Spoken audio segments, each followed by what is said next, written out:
Good day, everyone. So one of Kokomi's signature teams is obviously the Sukokomon team, in which she's an irreplaceable member. Now, some people have said that, well, this is not the case. You can use Xingqiu. So this is what we'll be discussing in this video. If you want more details on how to play Sukokomon, I made a video way back when, Sukokomon Practical Guides and Tips. And if you can look here on the screen somewhere, this is exactly what you need to sort of pull it off. Obviously, if you don't understand the jargon, don't worry. You can find it on Kaching mains, but let me sort of take you through how Kokomi actually compares to Xingqiu and what some of the surprising things are that a lot of people that advocate for the fact that Kokomi can be easily replaced do not really take into account. Right, so first off, to compare an F2P Kokomi against Xingqiu, we need to even the playing field. So obviously I'm giving my Xingqiu an R5 Mist-Splitter just to ensure that he's F2P enough. And obviously Xingqiu is Constellation 6 and one sort of talent away from being sort of fully maxed talents and so on. So that's the state of my Xingqiu, and you can sort of see here in the background what I'm doing. I have to YOLO this a bit. Obviously there is no set rotation that I'm aware of that you need to play with Xingqiu here, so this is one of those early practice attempts that I did, just sort of trying to figure out exactly where he fits in, how I can overlap cooldowns and such, because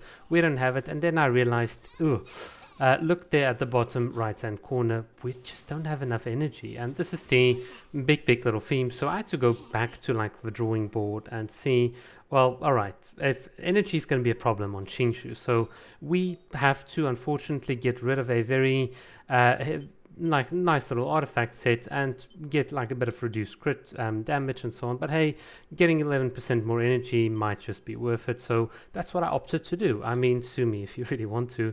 Okay, so I think with this configuration Xingqiu should probably work, and this is what I did. So let's just see like how consistent we can be. And by consistent I mean I'm gonna make you sit through me retrying at least 2 times before we get to the good stuff. Of course, there's a little timestamp on screen if you do want to skip ahead and don't want to see the Xingqiu failures, but there are a couple of things that I kind of noted. So a big thing when I try to sort of use Xingqiu is the fact that if I don't actively attack, I'm losing like hydro application. So this is one of those things where in the background I think I did more or less got it like right consistently, but as you can see with Fischl and now with Xiangling and so on, you just don't have that hydro anymore because we're not attacking with Xingqiu, whereas with Kokomi's Jellyfish we would have been able to get at least more reactions of go to Sucrose.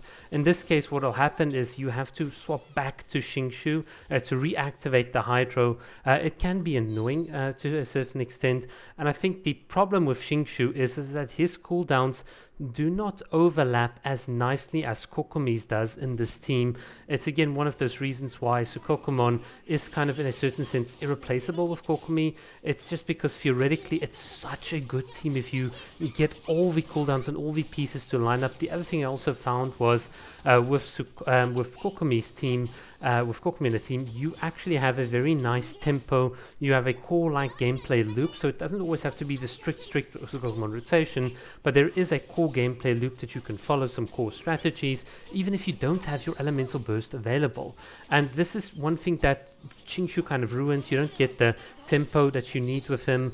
His cooldowns don't overlap as nicely, and the other thing is if his elemental burst is not online, then you have to use his E ability, so once again you have to trade energy recharge for damage and so on. By the way, in the background here I sort of gave up because this is not to my standard. 915 is the absolute minimum, so let's look at a couple of good runs. So let's just see what was supposed to happen, and this is just a disclaimer. I can do all of these runs better and faster.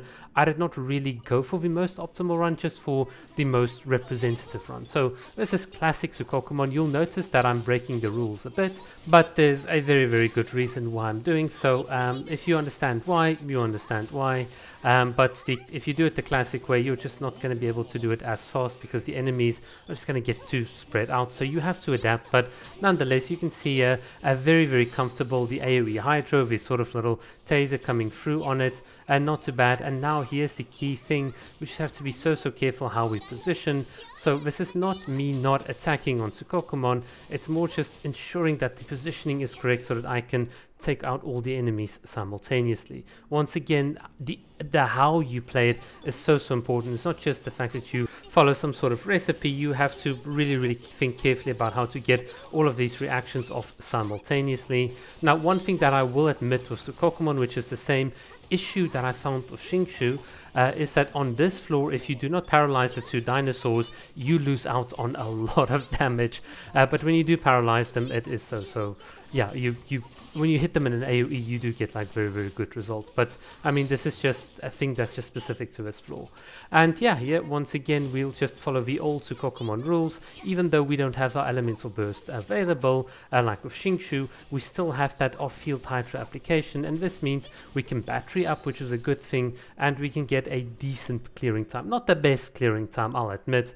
You can probably do this in about 9:25, but hey, decent is good enough.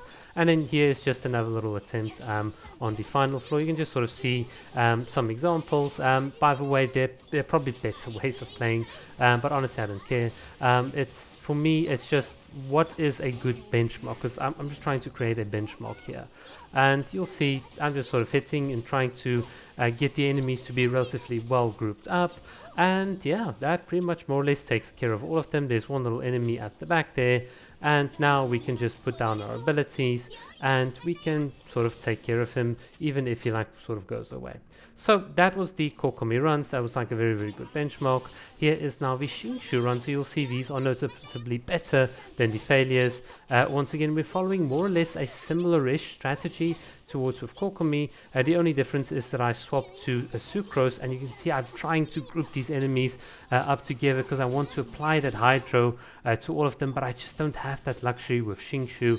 So once again, now I have to play a bit more out of order, disrupting my own gameplay tempo. But you know what, we made it work, and that is what I'm really proud of. So yeah, we got it. We just default to a taser. Putting little Guoba, having to go to Xiangling would have been a waste of time there. Once again, not fully utilizing everything in the team, but matching Kokomi's time nonetheless. By the way, you've got to thank me for sticking out and trying to do this. And here's an example of how things can go wrong really quickly. You can see that one dinosaur in the background backed off, and no amount of Xingqiu being in the team is going to help it. The only thing that you could perhaps hope for is that Kokomi's jellyfish could apply some damage to it and knock it out, but in this case we were just like unlucky. So let's get to a real attempt, the real Xingqiu attempt, just to sort of show you that it's not just a simple matter of you replace Kokomi and everything is gonna go well. It's not that easy. Once again, you can see here we're just trying to swirl. Very nice. The overload does not knock the enemies back, which is so cool in this case, and obviously the overload can hit multiple enemies. I think sometimes I get unlucky with ping, but I think in this case we hit most of them. And yeah, this is actually this is looking pretty good. Once again, if you don't have that elemental burst, you don't have that Hydra application, but in a Sukokomon team like this, you have to cycle through all of your team members' cooldowns, and I had to waste time going to Xingqiu. So even though it might have appeared that this was going faster than the Kokomi team, you'll find that the times are pretty much exactly the same.